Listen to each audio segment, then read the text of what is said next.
함께 살펴볼 말씀 신약성경 마태복음 24장 9절로 14절입니다. 우리 다 함께 각각 계신 곳에서 함께 합독을 하도록 하겠습니다. 시작. 그때의 사람들이 너희를 환난에 넘겨주겠으며 너희를 죽이리니 너희가 내 이름을 위하여 모든 민족에게 미움을 받으리라. 그때에 많은 사람이 시험에 빠져 서로 잡아주고 서로 미워하겠으며 거짓 선지자가 많이 일어나 많은 사람을 미혹하게 하겠으며 불법이 성함으로 많은 사람의 사랑이 식어지리라. 그러나 끝까지 견디는 자는 구원을 얻으리라. 이 천국 복음이 모든 민족에게 증거되기 위하여 온 세상에 전파되리니 그제야 끝이 오리라. 아멘. 13절 본문의 말씀을 그대로 설교 제목으로 정했습니다. 끝까지 견디는 자는 구원을 얻으리라. 네, 다른 사람이, 그 유명한 사람이 한 말이 아니라 예수님께서 직접 마지막 때 말세를 만난 우리에게 하신 말씀입니다. 끝까지 견뎌야 된다. 자, 끝까지 견딘다. 주님 오실 때까지 우리는 견뎌야 될 일들이 많이 있다고 주님께서 계시록에도 그리고 마태복음 방금 읽었던 24장 전체에도 주님께서 직접 말씀하셨습니다. 자, 근데 견딘다라고 하는 것이 자칫 오해를 하면 어떤 육체적인 핍박, 육체적인 어떤 고난, 꼭 그것만 생각할 수가 있어요. 물론 예수를 믿는다고 핍박하고 때때로 순교 현장에서 고문도 가할 수 있죠. 그런 날이 과거에도 있었고 지금도 지구촌에 그런 일이 있고 앞으로도 그런 일은 또 있을 것입니다. 그때도 그런 핍박도 잘 견디고 잘 이겨야겠죠. 예배를 드리지 못하게 하는 나라가 있습니다. 그런 나라에서는 어떻게든지 믿음을 잘 지키는 그런 인내가 필요하겠죠. 근데 또 다른 견딘다고 하는 것은 모든 유혹을 이기는 것을 말하는 것입니다.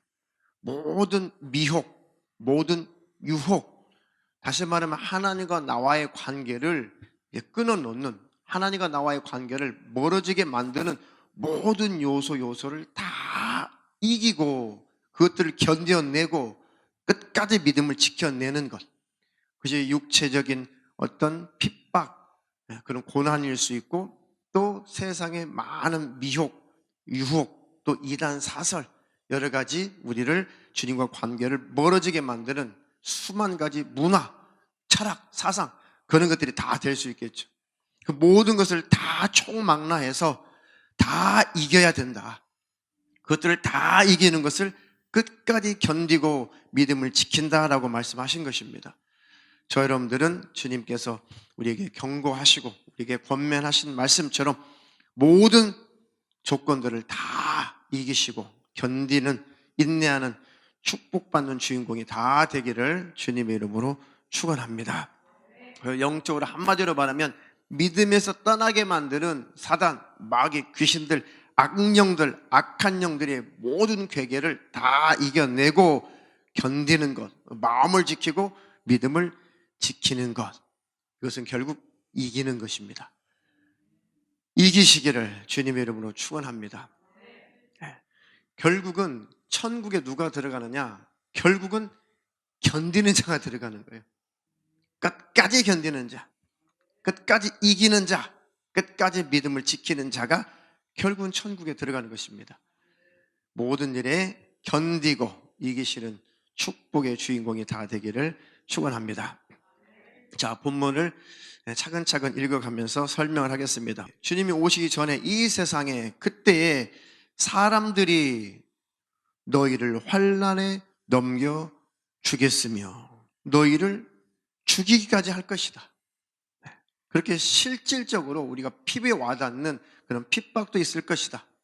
너희가 내 이름을 위하여 예수님을 믿고 예수님을 전한다는 그것 때문에 모든 민족, 이 민족, 저 민족, 이 지구촌에 있는 모든 민족들에게 미움을 받으리라. 미움을 받으리라. 주님이 말씀하셨어요. 갈수록 예수를 싫어한다는 것이죠. 사단 마귀 귀신은 이를 갈고 예수님을 도전하고 예수님을 대적하고 있어요. 왜냐? 바로 하나님이신 예수님께 저 천상에서 사단 마귀 귀신들이 하나님을 대적해서 예수님께 쫓겨났거든요. 그러니까 지들이 잘못한 건 생각하지 않고 자기들이 범죄하고 하나님을 대적한 것은 생각하지 않고 천국에서 쫓겨난 것 그거 한 가지만 가지고 끝까지 하나님을 대적하는 존재가 사단 마귀 귀신들이죠. 그래서 이들이 모든 지구상에 사는 모든 사람들의 마음속에 불신앙을 주고 또 예수를 믿는 그 믿음을 실하게 만들고 절대적인 진리를 부인하고 부정하게 만들고 그리고 예수 믿는 사람들에 대해서 아주 이를 갈게 만듭니다. 저도 예수 믿기 전에 교회 다니시는 분들이 예수 믿는 분들이 저에게 어떤 것도 해를 가한 적이 없는데요. 괜히 싫어요. 괜히 싫어. 악한 영에게 속해 있었기 때문에 그렇죠. 괜히 싫고 괜히 트집 잡고 싶고 괜히 그냥 싫어요. 괜히. 영적인 것이죠. 우리도 예수를 믿는다라고 직장생활 하시는 분들, 사업하시는 분들, 또 학교 다니는 아이들 일상생활 속에서 우리 예수 믿는 것을 표현할 때 괜히 사람들 우리를 꺼려하죠. 괜히 싫어하죠. 아무런 우리가 잘못한 것이 없어도 그냥 싫어합니다. 그러니까 마음속에 벌써 악한 영이 많이 지배하고 있다는 그런 증거예요. 세상을 좋아하면 좋아할수록 교회를 싫어해요. 세상을 좋아할수록 놀고 술 먹고 세상적인 정욕적인 쾌락 이런 것들을 즐기면 즐길수록 교회가 아무 소리 안 해도 굉장히 교회를 꺼려하고 교회를 때때로 어려워하고 교회에 대해서 굉장히 좋지 않게 생각을 합니다. 왜요? 그 속에는 악한 영이 지배를 하고 있습니다. 그러니 악한 영이 지배하면 지배할수록 세상 사람들은 교회를 싫어하게 돼 있어요. 그리고 예수 그리스도의 이름을 듣기 싫어하게 돼 있습니다. 그러니 모든 민족에게 미움을 받게 되는 거죠. 자, 전 세계 사람들은 이제 종교가 다 하나로 통합되고 있어요. 그런데 진짜 예수 믿는 교회는, 진짜 예수 있는 교회는 이것만큼은 용납이 안 돼. 다른 거 다 용서가 되고 다 모든 것들을 다 용납을 할 수 있어도 정말 예수만이 유일한 구원이다. 이거 절대 양보할 수 없는 교회들은 절대 종교 다원화되는 것, 기독교와 다른 종교 손잡는 것, 절대 이것만큼은 용납이 안 돼요. 다른 이로서는 구원을 얻을 수 없나니 천하인간의 구원을 얻을 만한 다른 이름을 우리에게 주신 적이 없다. 사도행전 4장 12장에 하나님께서 확실히 못 박아놨어요. 그래 못 박지 않을지라도 우리는 신앙 양심을 가지고 잘 알고 있죠. 그런데 이 부분을 제일 마귀가 싫어하는 거예요. 다 붙잡아 버렸는데 마귀가 다 자기 수하에 집어넣어놨는데 이 예수만이 구원이라고 외치는 이 기독교인들이 도무지 마귀 앞에 무릎을 꿇지 않거든요. 그런 교회일수록 미움을 받을 수밖에 없고 그런 성도일수록 손가락질을 받게 되어 있습니다. 그것도 잘 이기시고 견디시길 축원합니다. 모든 나라의 모든 민족들에게 소외를 당할지라도 내 친구들에게 소외를 당할지라도 심지어는 내 친족, 내 부모, 내 가족들에게 소외를 당할지라도 절대 예수님께 소외당하면 안 된다. 절대로 하나님께만은 소외를 당하면 안 된다. 그 믿음을 잘 지키시기를 주님의 이름으로 축원합니다. 축원합니다. 전 처음에 예수 믿을 때 사랑하는 가족들과 어색해지는 것이 제일 힘들었어요. 사랑하는 가족들과 친족들 그렇게 나는 어릴 때부터 예뻐해주고 장손이라고 그렇게 집안의 기둥이라고 그렇게 축켜 세워주고 그냥 그 집안에서 제가 최고였거든. 최고. 또 고모들 또 이모들 뭐 외삼촌 누구나 할 것 없이 우리 집안에 제가 중심이었어요. 저를 그렇게 예뻐해줬거든요. 근데 예수를 믿습니다. 저는 이제 교회를 다닙니다. 제사 같은 것은 안 지냅니다. 이제 명절에도 가서 같이 할 수 없습니다. 이것이 제일 죽을 만큼 힘들었어요. 그냥 뺨 맞고 욕 먹고 그건 아무것도 아니에요. 그거는 100번도 1000번도 하나님 힘 주셔서 다 견디셨어요. 매 맞는 거 그거는 그렇게 큰 싸움이 아니었어요. 그렇게 두려운 것도 아니었어요. 그런데 사랑하는 가족과 이렇게 멀어진다는 것이 그렇게 이 가슴을 후벼 파는 것처럼 힘들더라고요. 그게 힘들었어요. 그래도 그것을 이기고 예수 편에 서야 우리가 벗어나야, 멸망에서 벗어나야 사랑하는 내 가족들도 건져낼 수가 있는 것입니다. 그러니 아직 주님 앞에 돌아오지 않는 그런 가족들이 있는 성도들은 끝까지 주님과의 관계를 잘 하셔서 오히려 죽게 돌아오지 않는 식구들도 주님 앞에 인도하는 역사가 있기를 주님의 이름으로 축원합니다. 또 그때에 10절 많은 사람이 시험에 빠져. 자, 시험에 빠졌다는 말은 예수를 안 믿는 사람들이 시험에 빠질 일은 없죠. 그들은 이미 시험에 빠지고 말 것도 없어요. 예수 안 믿는 사람들은. 예수를 진짜 만났고 예수를 믿는 사람들 중에 시험에 들 수 있다는 거예요. 시험에 빠져. 믿는 사람들끼리 서로 잡아주고 서로 미워하겠으며, 지금도 교회마다 서로 으르렁거리고 교단마다 으르렁거리고 기독교인마다 으르렁거리고 그렇죠. 왜요? 잘못된 신앙관 때문에 그래요. 잘못된 교리 때문에, 잘못된 철학, 잘못된 사상, 이런 것들이 교회 안에 많이 주입되어서 들어왔어요. 사단이 쓰는 방법이 교회는 분쟁이에요. 분리시키는 거예요. 그래서 고린도 교회도 많은 분파, 많은 분쟁이 있었죠. 그래서 성도들이 나는 바울파야, 나는 아볼로파야, 나는 게바, 나는 베드로파야, 나는 뭐 바나바파야 하면서 막 찢어졌어요. 왜요? 조금씩 신앙의 형태가 다르고 추구하는 것이 다르고 강조하는 것이 조금 다르다 보니까 이것이 옳다, 이것이 최고다 하면서 초대교회도 많은 분파가 있었습니다. 다 필요 없다. 예수로 통합돼야 된다. 예수로 하나가 돼야 된다.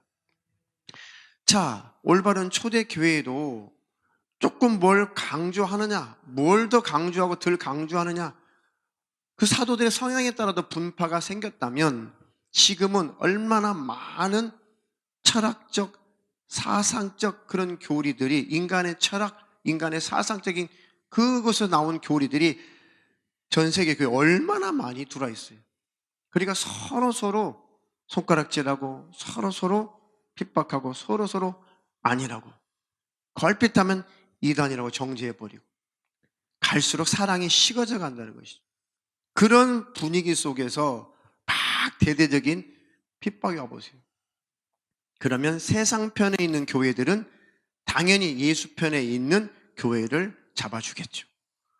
그러니까 끝까지 온전한 진리를 가지고 있는 교회는 그렇지 않은 교회들에 의해서 당연히 핍박받게 돼 있어요. 그러니까 믿는 자가 믿는 자를 잡아준다는 거죠. 그것도 잘 이기시고 견디시기를 축원합니다. 코로나 사태를 통해서 신기하게 교회들도 많이 나눠져 있어요. 신기하게 세상 언론 편에 서 있는 교회, 신기하게 세상 편에 서 있는 교회들도 있고, 그렇지 않는 교회도 있고, 너무너무 신기해요. 딱딱 갈라져요. 우리는 아무쪼록 예수 편에만 서 있기를 주님의 이름으로 축원합니다. 또 뭘 견뎌야 되느냐? 거짓 선지자가 많이 일어나 많은 사람을 미혹하게 하겠으며. 자, 이게 어떤 육체적인 그런 피부에 와닿는 그런 핍박이 아니라 거짓 선지자, 우리의 신앙을 뒤흔들어 놓는, 바로 이것이 더 무섭다는 것이죠. 거짓 선지자가 많이 일어나서 많은 사람을 미혹하게 할 것이다. 이것도 견디시기를 축원합니다. 유튜브 방송에 잘 분별력을 가지고 잘 들으세요. 그 속에 많은 은혜스러운 그런 설교들이 많이 있습니다. 분별 잘 하시고 많이 듣고 많이 은혜를 받으시되 하나님 앞에 절대적인 분별의 영을 달라고 기도하시면서 들으시라는 거예요. 네, 잘못하면 독초를 먹을 수 있어요. 독약을 먹을 수가 있어요. 그 해독하려면 참 쉽지 않습니다. 잘못된 말씀을 먹는 것은 영적으로 독초를 섭취하는 거거든요. 그 해독하려면 올바른 말씀으로만 해독이 되거든요. 그렇지 않으면 이게 신경 해독이 안 돼요. 그러니 많은 그런 설교들을 접하는 이 시대에 성도들께서 분별력 있기를 주님의 이름으로 축원합니다. 그래서 제가 5가지 이 요소는 꼭 잘 신비에 새겨서 분별력 있게 들어야 된다. 첫 번째는 이 예정론자들의 그런 미혹. 예정론자, 한 번 구원은 영원한 구원이고 회개하는 삶을 살지 않아도 천국에 들어가게 돼 있고, 딱 한 번 딱 하나님께서 천국에 들어갈 자로 찍었으면 무슨 짓을 해도 천국에 들어갈 것이고, 천국 들어갈 자는 이미 만세전부터 완전히 다 택정했기 때문에 지옥 갈 염려가 없다고 완전히 해체시켜버려요. 우리의 온전한 회개의 삶을, 우리의 예수 믿는 것이 무엇인지 모르도록 완전히 죄에 대해서 둔감하게 만드는 게 이 예정론이에요. 그런데 성경은 회개하라. 회개치 않으면 안 된다는 거예요. 회개하는 삶을 살지 않으면, 끝까지 믿음을 지키지 않는다면 천국에 못 들어가요. 그러니 그런 간문이설 같은 소리에 속지 마시고, 극반대가 율법주의적인 신앙이에요.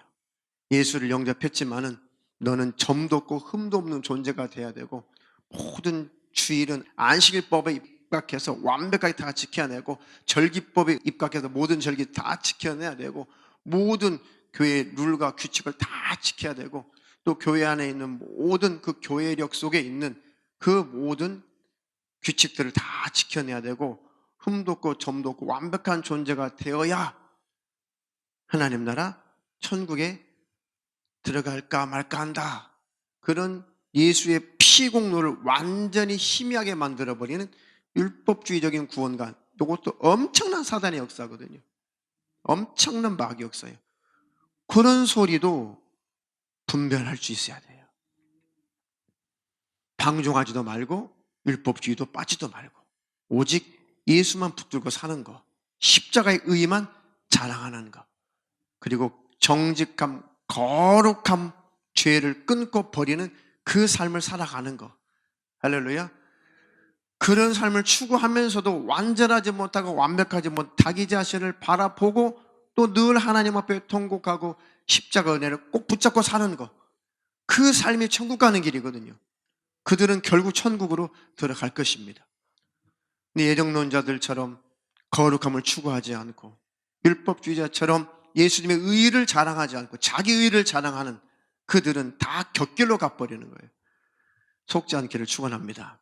그 외에는 기복주의, 예수 믿으면 잘돼, 돈 벌어, 출세해, 예수 믿으면 떵떵거리고 잘 살아. 예수 믿는 목적이, 물론 예수님이 사랑하는 자에게 필요에 따라 부를 줄 수 있고 물질 줄 수 있고 사업 잘 되게 할 수 있어요.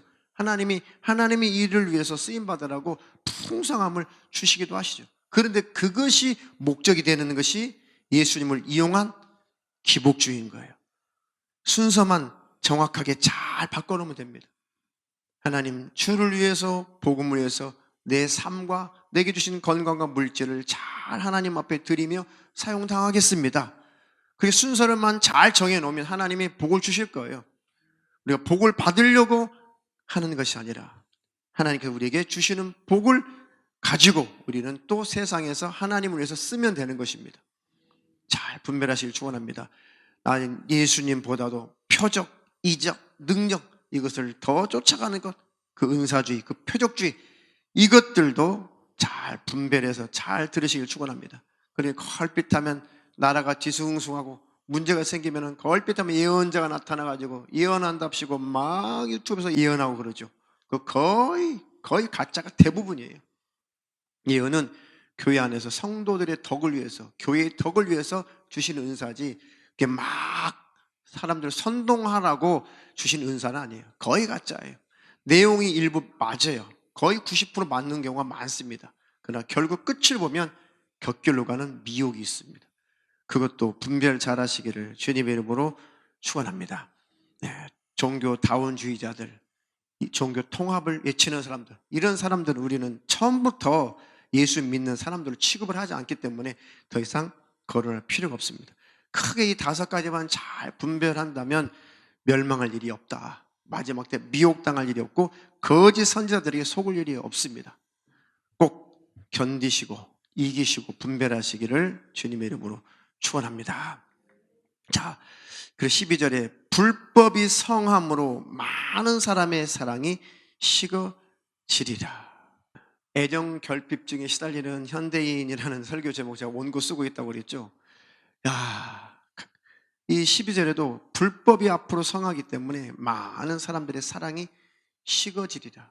갈수록 사랑이 없어서 아우성이 사랑이 없어서 참 물질 문화 문명은 발달하고 우리나라가 더욱더 살기 좋고 살기 좋은 나라인데 갈수록 아우성이 삶이 각박하다. 사회가 너무 매정하다. 너무 옛날 같지 않다. 우리 어르신들도 그랬고 지금 우리도 그렇고 앞으로는 더 그럴 거란 말이에요. 다음 세대는 더 그럴 거란 말이에요. 갈수록 세상이 아주 각박해진다는 것이죠. 그러니까 사람끼리 서로 사랑이 식어지니까 마음을 열지 못해요. 그렇죠? 그러니까 어떤 현상이 일어나요? 사람보다 개. 근데 제가 요즘에 가만히 이렇게 보면서 사람들 그 강아지를 엄마다 이 강아지를 이렇게 애기처럼 모시고 사시는 분을 가만히 제가 이렇게 쳐다보면서 사람보다 개 이렇게 바뀌었어요. 사람보다도 개를 더 사랑하는 시대가 됐어요. 물론 애견 이렇게 강아지 이뻐하고 하는 거 그 자체가 죄는 아니에요. 그런데 사람보다도 더 그런 짐승들, 사람보다도 다른 것들을 더 사랑하는 거 하나님이 그것은 허락한 적이 없어요. 하나님 사랑해라, 네 이웃 사랑해라고 말씀하셨지 하나님 강아지 사랑해라 그런 말씀을 하신 적이 없어요. 그렇다 물론 이런 동물들을 학대하거나 잘못하는 것 그것도 하나님 앞에 옳지 않지만 그러나 이 개나 고양이나 그 어떤 것도 사람 이상으로 사랑하고 좋아하는 대상은 절대 아니라는 것. 하나님이 그것들을 지배, 정복해 다스려라고 그렇게 만들어 주신 것이지 그걸 섬기라고 만들어 준 건 아니에요. 그게 죄예요. 고양이, 개, 강아지 이런 거 섬기는 것 그거 죄예요. 그냥 키우세요. 막 이뻐할 수 있어요. 이뻐서 키울 수 있는데 그러다 보면 정이 들죠. 그러다 보면 정은 무서워요. 정은 엄청 무서운 거예요. 그러다 보면 그 개를, 강아지를, 고양이를 섬기게 돼 있어요. 섬긴다니까요. 아무리 섬기지 않는다고 해도 섬겨요. 섬길 수밖에 없어요. 그거 아닙니다. 그러다 보면 영적인 영향을 받아요. 이거는 길게 설명하지 않겠습니다. 짐승들도 바로 이 혼이 있어요. 육체가 있고 혼이 있어요. 자, 귀신들은 반드시 혼이 있는 존재에 들어가요. 그 증거가 뭡니까?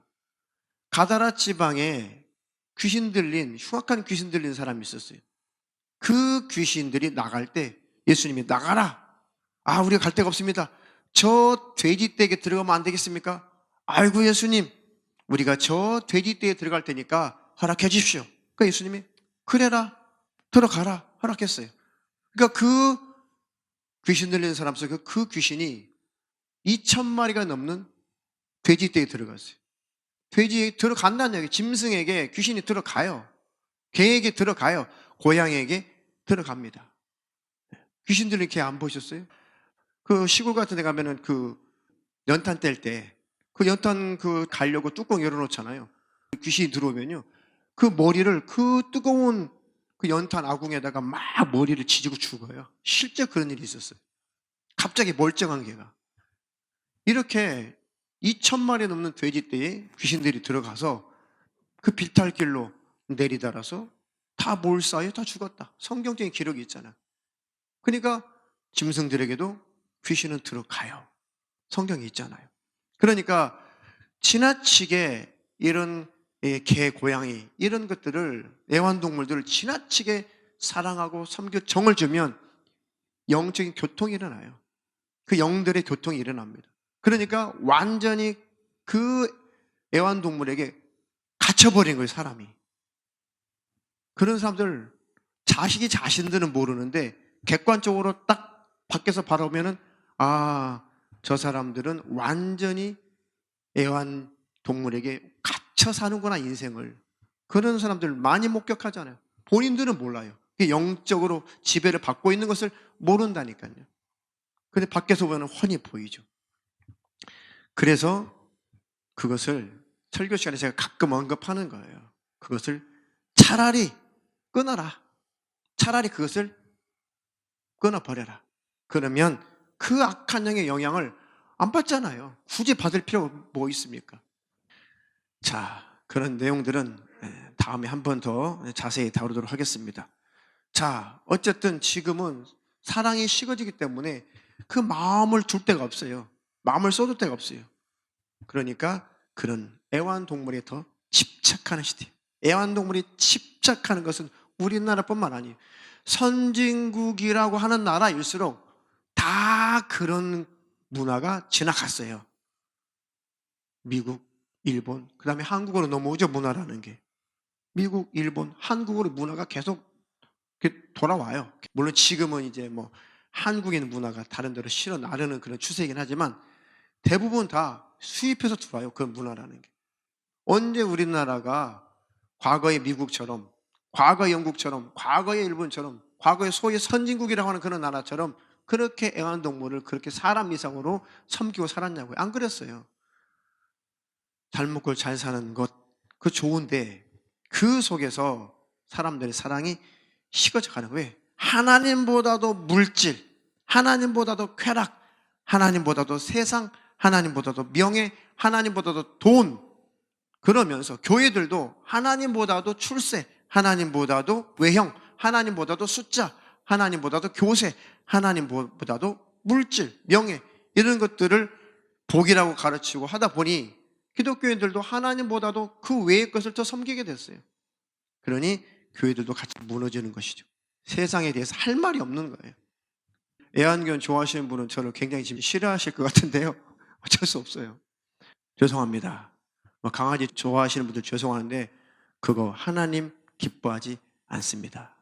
하나님 사랑하시고 가족 사랑하시고 이웃 사랑하세요. 그 에너지를 하나님께, 이웃에게, 가족들에게 부으십시오. 그것이 옳은 것입니다. 그러니 사람의 사랑이 식어지리라. 그게 하나의 증거예요. 사람이 서로 사랑하지 않는다는 것은 더 짐승을 사랑하게 되는 것입니다. 그러나 이 모든 것들이 있을지라도 끝까지 견디는 자는 구원을 얻으리라. 피부에 와닿는 핍박, 그리고 거짓 선자들의 유혹, 미혹, 이런 모든 것들을 다 견뎌내고 온전한 신앙, 올바른 신앙, 올바른 믿음을 잘 지키는 자, 견디는 자는 주님 오시면 주님 만난다. 죽으면 천국에 들어간다. 이 천국 복음이 모든 민족에게 증거되기 위하여 온 세상에 전파되리니 그제야 끝이 오리라. 전 세계의 복음이 많이 증거됐습니다. 이 코로나 사태가 끝나자마자 끝나기가 무섭게 어쨌든 우리도 열심히 세계 선교를 위해서 먼저 기도하고 또 협력하는 그런 선교사님들하고 같이 이런 사역을 할 거예요. 우리 개척하자마자 우리 단기 선교 갈 거라고 선포를 해놨는데 1년 지나자마자 코로나 터지고 올해까지는 아마 단기 선교 준비가 안 될 것 같아요. 그 다음에 어떻게든지 하나님 열어주시면 자, 이렇게 주님이 주의 복음이, 천국 복음이 전 세계 전파가 되고 모든 기회를 하나님이 다 주신 다음에는 이제는 바로 주님이 오신다는 거죠. 근데 그 날이 그렇게 많이 남은 것 같지 않습니다. 그 날이 언제일지 우리는 알 수 없지만 끝까지 이겨야 된다. 견뎌야 된다. 코로나 사태 속에서도 끝까지 순전한 믿음을 지키시기를 축원합니다. 로마서 5장 1절로 4절입니다.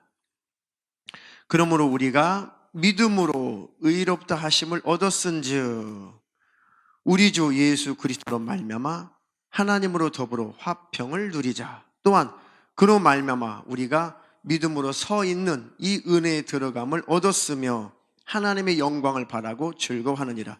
다만 이뿐 아니라 우리가 환난 중에도 즐거워하나니 이 환난은 인내를, 인내는 연단을, 연단은 소망을 이루는 줄 알미로다. 환난이 있지만은 이 환난 때문에 우리가 인내를 배운다는 것이죠. 자, 인내하면 우리 마음이 연단된다는 거예요. 인내가 없이는 연단도 없죠. 그리고 결국은 연단이 다 끝나면 연단되고 다시 말하면 견디면 소망이 이루어진다. 그 소망이 뭐예요? 끝까지 믿음을 지키면 우리는 소망이 이루어질 거예요. 하나님 나라 천국에 들어가는 소망이 이루어질 것이고 다시 오실 주님을 만나는 그 소망이 이루어질 것이다. 그때까지 견디시기를 주님의 이름으로 축원합니다. 그래서 우리를 견고하게 하시려고, 우리를 단단하게 하시려고, 우리 속사람을 더 하나님만 오롯이 바라보도록 우리 속사람을 모든 불순물을 다 제거하시려고, 우리 속사람을 하나님이 정화시키시려고 마지막 때에 모든 것을 허락하시는 거예요. 이 코로나 사태를 통해서 더 우리는 하나님을 붙잡게 되잖아요. 더 의지하게 되잖아요. 지난 열흘은 지옥 같은 열흘이었습니다. 뭐 계절 감기에다가 또 요즘에 구정 이후에 또 귀신들이 얼마나 우상숭배에서 세력을 많이 키웠어요. 그러니까 이제 조금이라도 무슨 문제가 생기면 이제 교회를 막 또 세상 사람들이 헐뜯을 것이고 또 언론들은 얼씨구나 하고 이제 막 교회를 막 칠 거란 말이에요. 그래가지고 노심초사 이 맨바닥에 무릎 많이 꿇으세요. 와가지고 하나님 지켜주시옵소서, 하나님의 보호해 주시옵소서. 그러면서 하나님을 더 의지하게 되고 속사람이 더 정화되더라 이거죠. 그렇게 코로나 시기를 잘 지나가신 분들은 더 큰 믿음의 용사로 성장할 것입니다. 그런 축복이 있기를 주님의 이름으로 축원합니다. 축원합니다. 지금 이제 봄이 됐죠.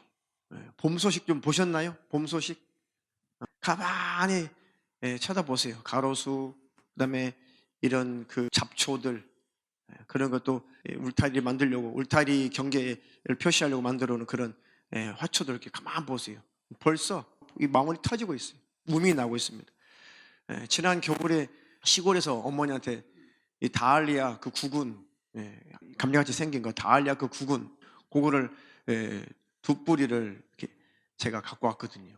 그래가지고 잘 묻어가지고 양지 바른 곳에다가 베란다 앞에다가 잘 놨어요. 엊그저께 그 다알리아 그 싹이요 1cm 올라갔더라고요. 다알리아 꽃 예쁘죠? 주님 드디어 때가 되니까 우미 나고 싹이 나는 거예요. 이거 과연 이거 싹이 날까? 그런데 역시 봄이 왔습니다. 우리에게도 신령한 영적인 봄이 도착했습니다. 화창한 봄날이 올 것입니다. 겨우내 얼어붙어서 도무지 이게 동사돼서 주가 없어질 것 같은 그런 보리들도, 그 싹들도 이제 싱싱하게 지금 새싹이 돋아나요.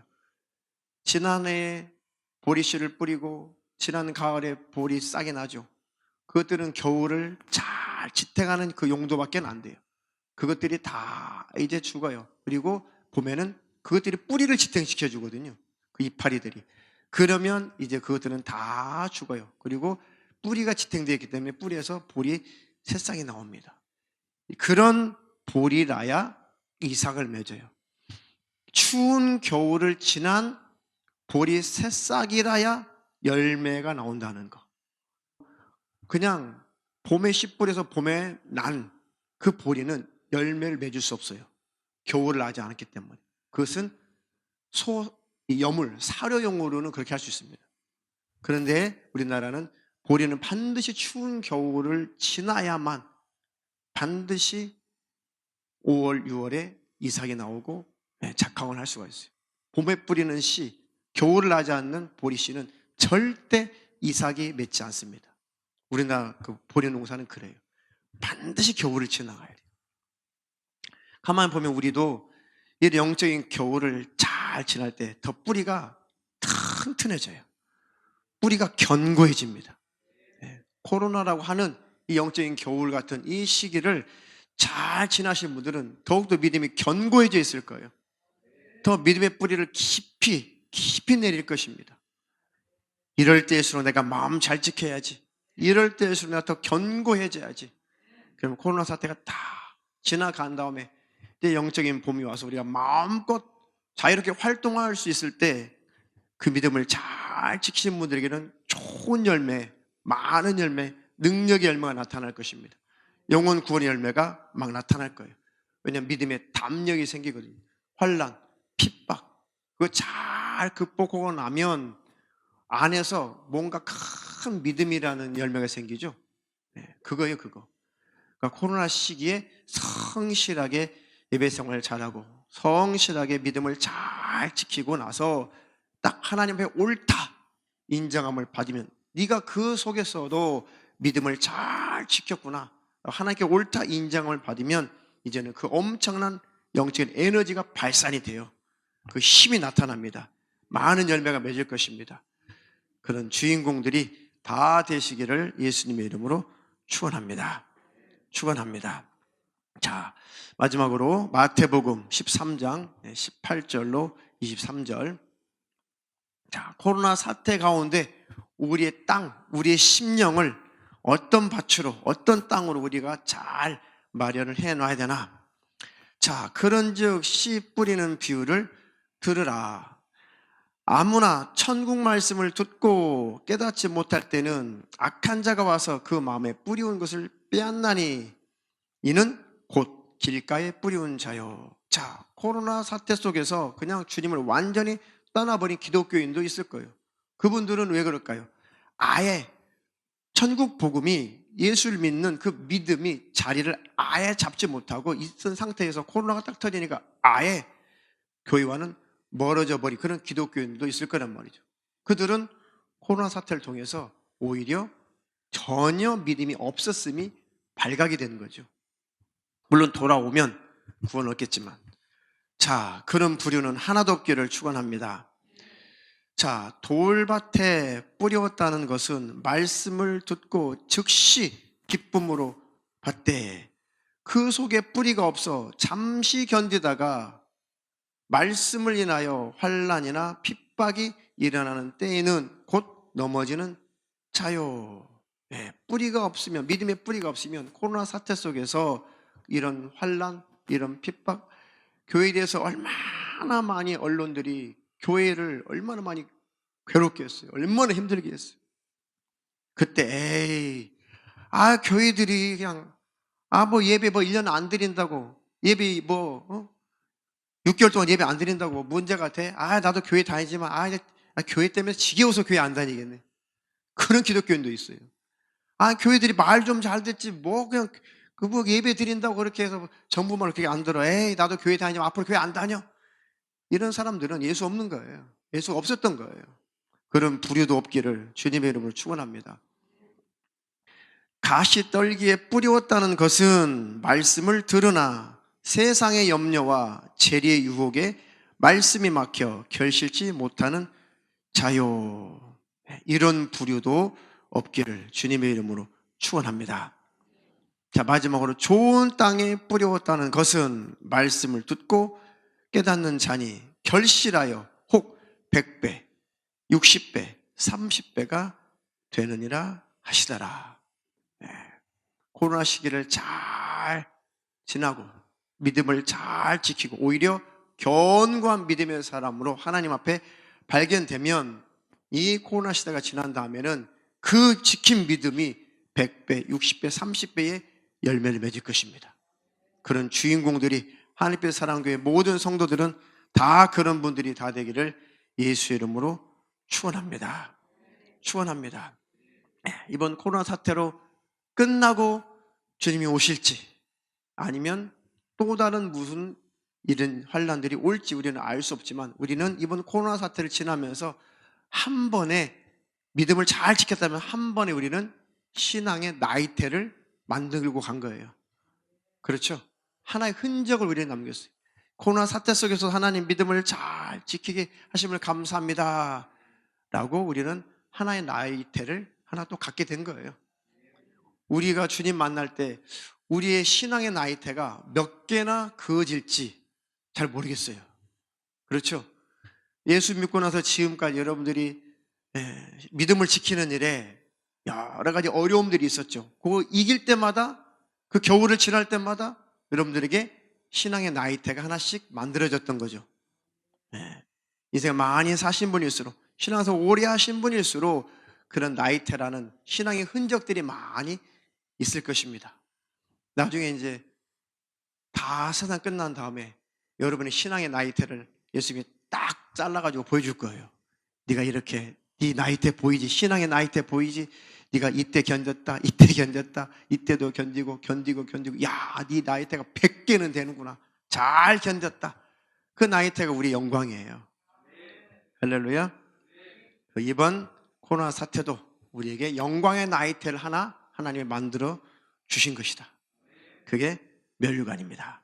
자, 한 절, 두 절 읽고 통성으로 기도하겠습니다. 사도 바울의 고백입니다. 갈라디아서 6장 17절로 18절 함께 읽겠습니다. 시작. 이후로는 누구든지 나를 괴롭게 말라. 내가 내 몸에 예수의 흔적을 가졌노라. 형제들아, 우리 주 예수 그리스도의 은혜가 너희 심령에 있을지어다. 아멘. 내 몸에 예수의 흔적을 가졌다. 수많은 환난, 핍박, 코로나 사태, 이런 것을 잘 견뎌내는 것이 우리에게 예수 믿는 흔적을 남기는 것뿐입니다. 그래도 우리의 축복이고 우리의 면류관으로 바꿔 주실 것입니다. 끝까지 승리자가 되시고 다음 주일날 새 예배당에서 다 함께 만나기를 축원합니다.